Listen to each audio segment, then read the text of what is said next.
Les actions du capitaine Ibrahim Traoré poussent les grandes puissances à se rapprocher du Burkina Faso. Les États-Unis prennent une position vis-à-vis du Burkina Faso qui va faire mal à la France.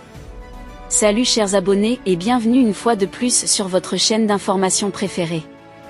Aujourd'hui, nous allons faire un tour du côté du Burkina Faso où les États-Unis semblent opérer un rapprochement stratégique avec le Burkina Faso, une décision qui est en total contraste avec les relations que la France a avec le pays de l'AES. En effet, la récente rencontre entre la nouvelle ambassadrice américaine, Johanne Locard, et le ministre burkinabé de l'administration territoriale, Émile Zerbo, marque un tournant dans les relations diplomatiques entre les deux pays.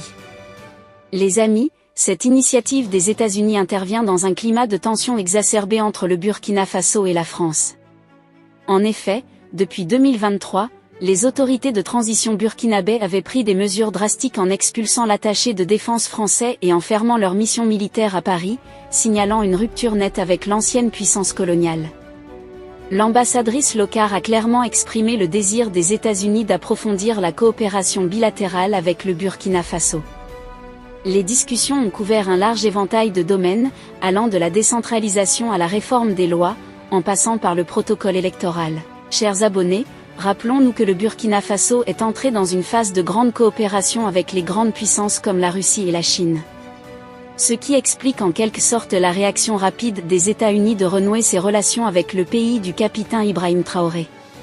Cette approche globale témoigne d'une volonté américaine de s'impliquer dans le processus de stabilisation et de démocratisation du pays.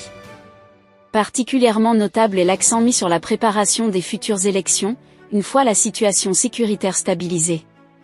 Cette perspective à long terme suggère un engagement durable des États-Unis dans la région, contrastant avec la perception d'une présence française de plus en plus contestée.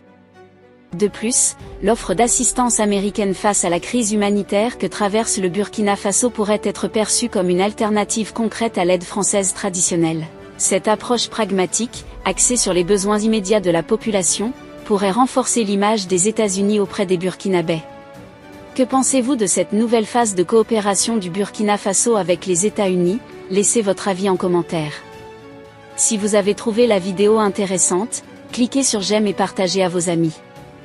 Mais n'oubliez pas de vous abonner et de cliquer sur la cloche de notification pour ne pas rater les prochaines notes d'information.